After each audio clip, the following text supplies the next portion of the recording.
चलिए स्टार्ट करते हैं। आज विजुअल बेसिक 6 में कुछ और नए कंट्रोल्स को डिस्कस करेंगे।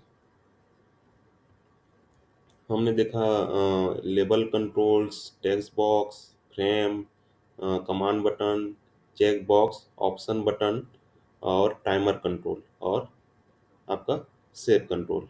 इतने कंट्रोल्स को हम लोग ने डिस्कस कर लिया है। आज कुछ नए कंट्रोल्स के बारे में डिस्कस करेंगे।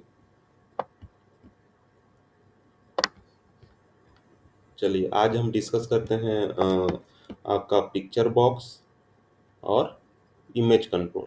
ठीक है, पिक्चर बॉक्स और इमेज कंट्रोल को डिस्कस कर लेते हैं। सबसे पहले मैं पिक्चर बॉक्स को यहाँ सेलेक्ट करता हूँ, यहाँ पर उसको ड्रॉ कर लेता हूँ। ये हो गया आपका पिक्चर बॉक्स।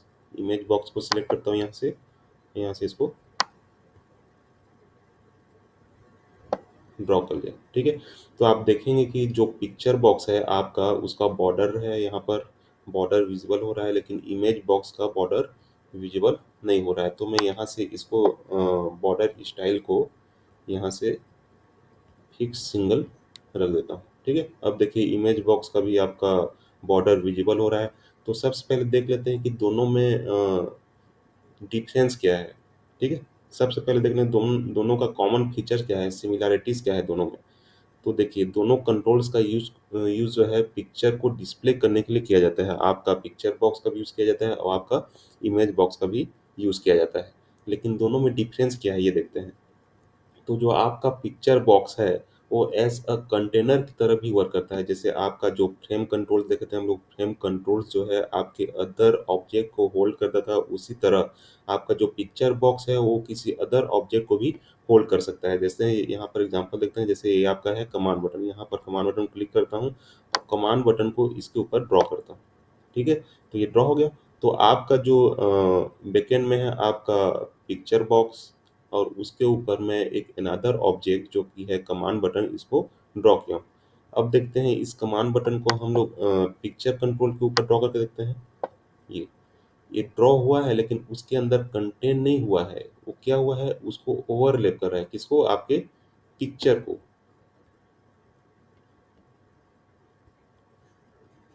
ठीक, वो आपको कैसे पता चलेगा।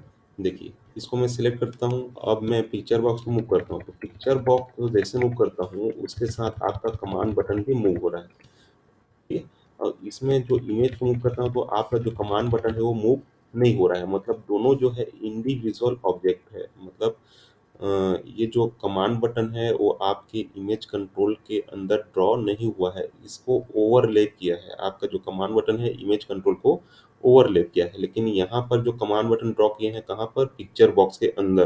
तो ये जो है आपका पिक्चर बॉक्स जो है आपके कमांड बटन को कंटेन किया है। जैसे कि आप यहाँ फ्रेम ऑब्जेक्ट के ऊपर जो है ड्रॉ करते हैं, उसी तरह जैसे कि यहाँ पर फॉर्म ऑब्जेक्ट है, फॉर्म ऑब्जेक्ट के अंदर मैंने दो ऑब्जेक्ट पिक्चर बॉक्स और इमेज को ड्रॉ किया। ठीक है, तो जैसे ही फॉर्म ऑब्जेक्ट आपका पिक्चर बॉक्स और इमेज को क्या किया है, होल्ड किया है, उसी तरह पिक्चर बॉक्स भी आपका कमांड बटन को होल्ड किया है। लेकिन आपका जो इमेज है वो एक कमांड बटन को होल्ड नहीं किया है, ये उसके ऊपर ओवरलैप्ड है। ठीक है, जैसे बताया, जैसे इसको मैं मूव करता हूँ तो पिक्चर बॉक्स को मूव करता हूँ तो आपका कमांड बटन मूव नहीं हो रहा है। लेकिन यहाँ पर मैं इमेज बॉक्स को मूव कर रहा हूँ तो उसके साथ आपका कमांड बटन भी मूव हो रहा है। ठीक है, ये तो हो गया पहला डिफरेंस। अब इसके बाद जो नेक्स्ट डिफरेंस है, देखिए यहाँ पर इसे क्लिक किया मैं पिक्चर बॉक्स में, आप इसके प्रॉपर्टी में आएंगे तो प्रॉपर्टी में कहीं पर भी आपको स्ट्रेच स्ट्रेच का ऑप्शन नहीं दिखेगा। स्ट्रेच का ऑप्शन नहीं दिखेगा मतलब वो जब इमेज लोड करेंगे उतना टाइम आपको समझ में आएगा। जैसे कि इस साइज का मैं क्या बनाया हूँ, मैं एक पिक्चर बॉक्स बनाया हूँ। ठीक है, अगर मैं कुछ इमेज को लोड करता हूँ जिसका रेशियो जो है आपके पिक्चर बॉक्स के रेशियो जैसा नहीं है, तो वो ये पूरा जो एरिया है आपका पिक्चर बॉक्स पूरे एरिया को कवर नहीं करेगा। कुछ इसके पार्ट को कवर कर सकता है, हो सकता है कि आपके राइट में या फिर बॉटम में कुछ स्पेस जो है बच जाए। ठीक है, तो ये स्ट्रेच वाला ऑप्शन नहीं है, लेकिन आपके पिक्चर बॉक्स में स्ट्रेच का ऑप्शन है। स्ट्रेच का ऑप्शन है मीन्स आपको जो किसी भी रिजोल्यूशन या किसी भी एस्पेक्ट रेशियो का अगर पिक्चर लें तो वो जो है इस आपका जो इमेज एरिया है, इमेज ऑब्जेक्ट का जो साइज है उसको पूरा हील करेगा। कैसे फिल करेगा? उससे जो है आपका पिक्चर का एस्पेक्ट रेशियो, जो ओरिजिनल एस्पेक्ट रेशियो हो वो डिस्टर्ब होगा, ठीक है? तो उसको डिस्टर्ब करके आपका जो इमेज है उसको पूरा इमेज ऑब्जेक्ट के अंदर वो फिल करेगा, ठीक है? इसको एग्ज़ाम्पल के थ्रू देखेंगे। तो ये आपका क्या सिमिलैरिटीज़ है ये देख लिया और दोनों में डिफरेंस क्या है ये देख लिए, ठीक है? अब यहाँ पर मैं एक कमांड बटन बनाता हूँ। यहाँ से यहाँ पर कमांड बटन ड्रॉ कर लेता हूँ।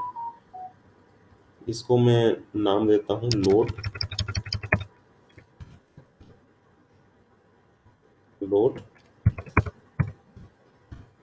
पिक्चर। लोड पिक्चर नाम है, ठीक है? तो मैं जैसे ही इस कमांड बटन को क्लिक करूँ, आपका जो पिक्चर बॉक्स है और इमेज बॉक्स है, दोनों में जो है आपका इमेज लोड हो जाना चाहिए, ठीक है? तो कहाँ पर कोडिंग देना पड़ेगा मेरे को? मेरे को देना है कोडिंग कमांड बॉक्स से क्लिक इवेंट पे। तो इसको मैं डबल क्लिक करता हूँ, आपका कमांड बॉक्स कमांड बटन का नाम है कमांड वन और इवेंट क्या है? Click event. इसके अंदर मेरे को कोडिंग देना है। तो जैसे आपको पहले से पता है कि ये पिक्चर लोड करने का कोडिंग क्या होता है? सबसे पहले आपके कंट्रोल का नाम, यहाँ पर इस कंट्रोल का नाम है आपका पिक्चर वन। यहाँ पर कंट्रोल का नाम लिखूंगा picture one dot picture. Picture one dot picture equal to load picture. Picture one dot picture equal to load picture. अब यहाँ पर जो है आपको क्या देना है? उसका पाथ देना है। डबल इन्वर्टेड कामा के अंदर इमेज का पाथ देना है जहाँ पर इमेज स्टोर है, ठीक है? तो मैं यहाँ से कुछ इमेज को ब्राउज कर लेता हूँ।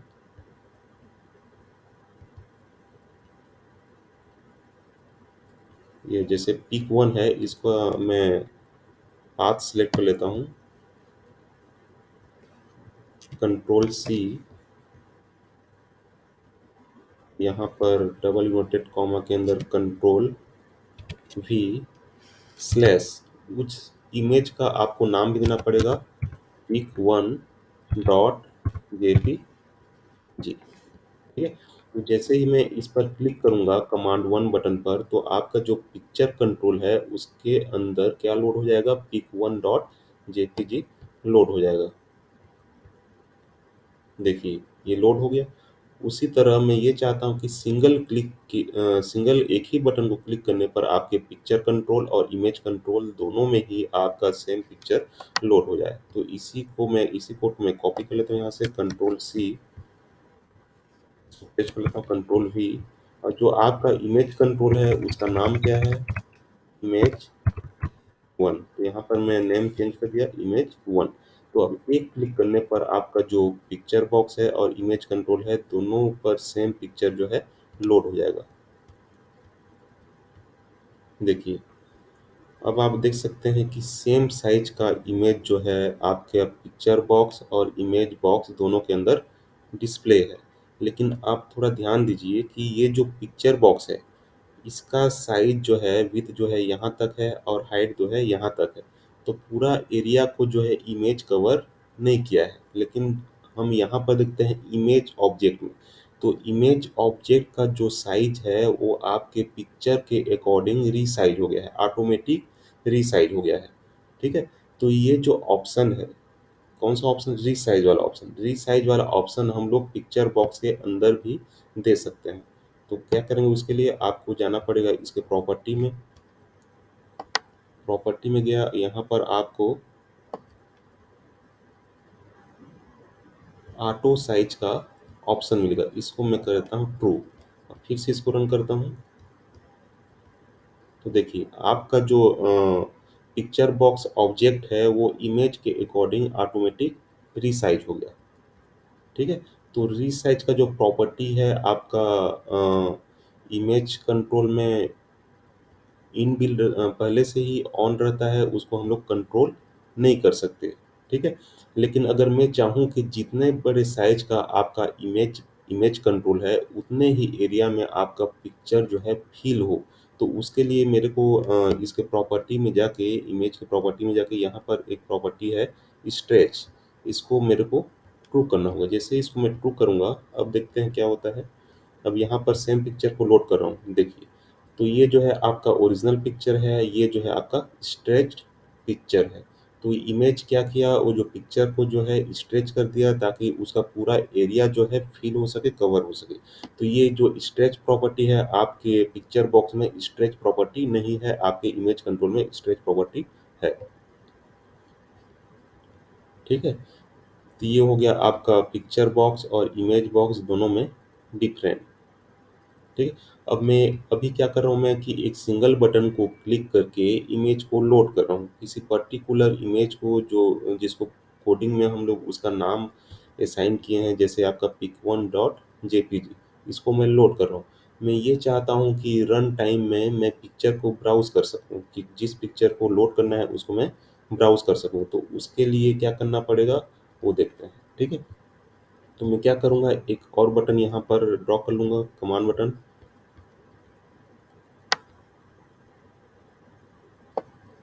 इसका कैप्शन देता हूँ मैं, ब्राउज इमेज।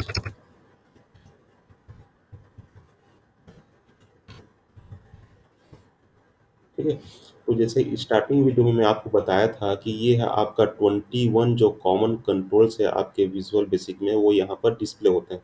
तो यहाँ पर कोई भी ऐसा कंट्रोल रिसेंटली डिस्प्लेड नहीं है जिससे जो है मैं ब्राउज़ कर सकूँ।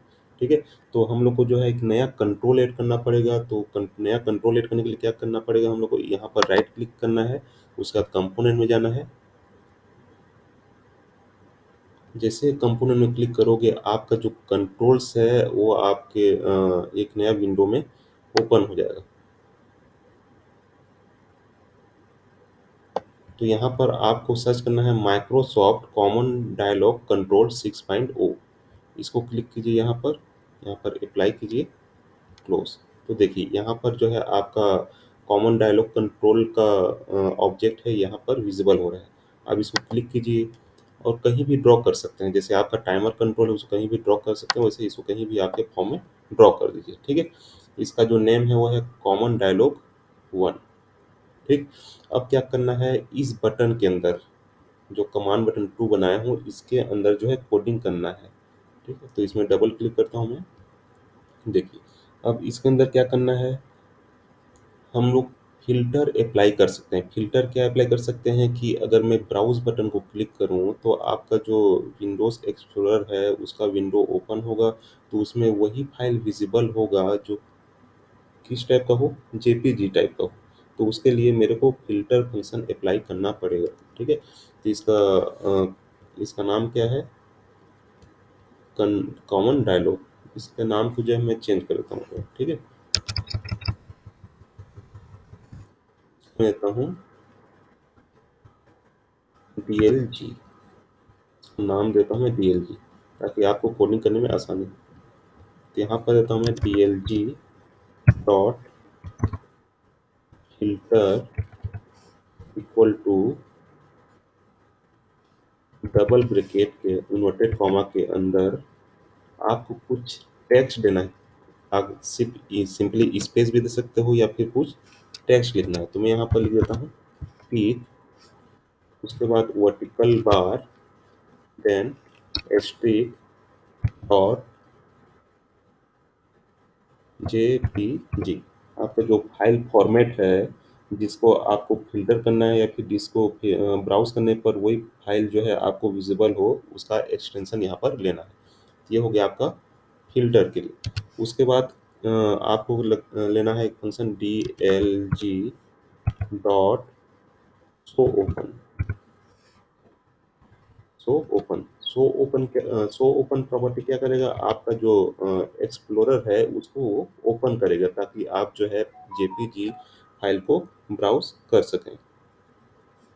अब यहाँ पर एक कंडीशन लेंगे कि अगर यूज़र जो है किसी फाइल को सेलेक्ट करके ओपन बटन पर क्लिक करता है तो फाइल लोड हो जाना चाहिए। अगर यूज़र बिना फाइल को सिलेक्ट करके डायरेक्टली एक्सप्लोरर को क्लोज कर देता है तो एक मैसेज डिस्प्ले हो जाना चाहिए कि सेलेक्ट फाइल, या जो भी आप मैसेज में देना चाहते हैं। ठीक है? तो यहाँ पर मैं कंडीशन चेक करता हूँ, if DLG dot file name not equal to null, then अगर फाइल नेम जो है नॉट नल है, file name equal to not null, then क्या होना चाहिए आपका जो इमेज है, इमेज वन, उसमें जो है आपका जो जो पिक्चर ब्राउज किए हैं वो लोड हो जाना चाहिए। ठीक है, तो यहाँ से मैं डायरेक्टली इसको दोनों लाइन को कॉपी कर लेता हूँ यहाँ से, कंट्रोल सी। मैं चाहता हूँ कि पिक्चर बॉक्स और इमेज दोनों में सेम इमेज जिसको हमने ब्राउज किया है वो डिस्प्ले हो जाए। ठीक है, यहाँ पर कंट्रोल भी कर लेता हूँ। अब यहाँ पर हम लोग ने किसी पर्टिकुलर इमेज का पाथ दिए हैं, तो यहाँ पर पाथ देने की जरूरत नहीं है। क्यों? क्योंकि हम जिस पिक्चर को ब्राउज कर रहे हैं वही पिक्चर आपका डिस्प्ले होना चाहिए। तो यहाँ पर मैं क्या लिखूंगा, DLG डॉट फाइल, मतलब जिस फाइल को चूज किए हैं वो फाइल आपका डिस्प्ले होना चाहिए। यहाँ पर भी मैं लिखता हूँ DLG डॉट फाइल नेम। देखिए ये इफ वाला पास हो गया। अगर नॉट नल है तो ये आपका पिक्चर बॉक्स और इमेज दोनों में जो सिलेक्टेड फाइल है वो लोड हो जाएगा।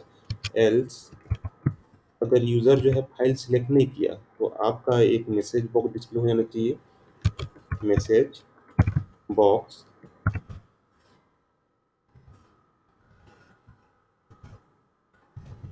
Please select file. ठीक है, अब इसको रन करते हैं।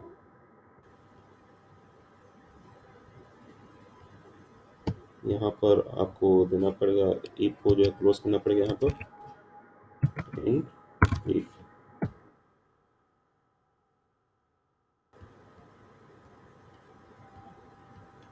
देखिए मैं ब्राउज इमेज पे जैसे क्लिक करूँगा आपका विंडो एक्सप्लोरर ओपन हो जाएगा यहाँ पर। और जैसे कि मैं VV6 वाले फोल्डर में गया, आपका जितना भी डायरेक्टरी है वही आपका विजिबल है यहाँ पर। और डायरेक्टरी के अंदर मैं जैसे क्लिक करता हूँ, अगर वो JPG होगा तो विजिबल होगा, अदरवाइज विजिबल नहीं होगा। जैसे मैं इमेज पे क्लिक करता हूँ तो इमेज के अंदर जो JPG फाइल है वो विजिबल हो रहा है, और बाकी फोल्डर में जहाँ पर JPG फाइल नहीं है वो जो है विजिबल नहीं हो रहा है। ठीक है, तो ये किसे कंट्रोल किए हम लोग, फिल्टर के थ्रू इसको कंट्रोल किए। तो यहाँ से मैं इस इमेज को सिलेक्ट करता हूँ, इसमें ओपन में क्लिक करता हूँ, तो देखिए दोनों में ये आपका इमेज जो है डिस्प्ले हो गया।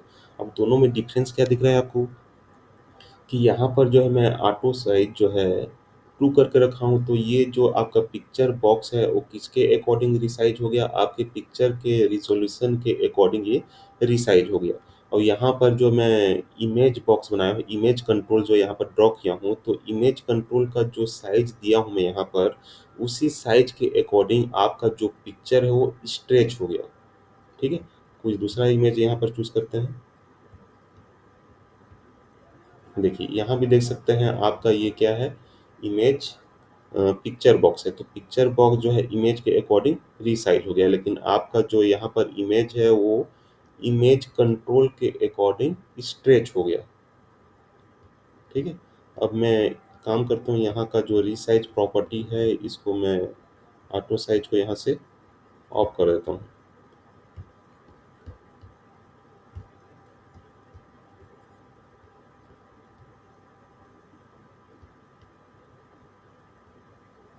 देखिए अब आप देख सकते हैं कि जिस रिजोल्यूशन का आपका इमेज है उतना एरिया ही यहाँ पर कवर हो रहा है, बाकी एरिया ब्लैंक है। कहाँ पर? पिक्चर बॉक्स में। लेकिन आपके इमेज कंट्रोल में ये प्रॉपर्टी हमने सेट किया है, स्ट्रेच का प्रॉपर्टी, तो आपका जो इमेज है वो पूरे एरिया में एरिया को कवर कर रहा है। ठीक है, तो ये जो है आपका दोनों में सिमिलरिटीज़ क्या है कि दोनों इमेज को डिस्प्ले करने के लिए यूज़ किया जाता है। डिफरेंस क्या है कि यहाँ पर आपका पिक्चर बॉक्स में कोई भी स्ट्रेच प्रॉपर्टी नहीं है, लेकिन आपका जो इमेज कंट्रोल है उसमें स्ट्रेच प्रॉपर्टी है। ठीक है, तो ये हो गया आपका इमेज बॉक्स और पिक्चर बॉक्स का दोनों में डिफरेंस और सिमिलरिटीज़। अब इसको जो है आप होम डिज़ाइन किसी आप प्रोजेक्ट बना रहे हो तो वहाँ पर आप इसके जो प्रॉपर्टी को ध्यान में रखते हुए कि आपको कौन सा कंट्रोल यूज़ करना है वो यूज़ कर सकता है, या पिक्चर बॉक्स यूज़ करना है कि इमेज कंट्रोल यूज़ करना है। ठीक है, थैंक यू।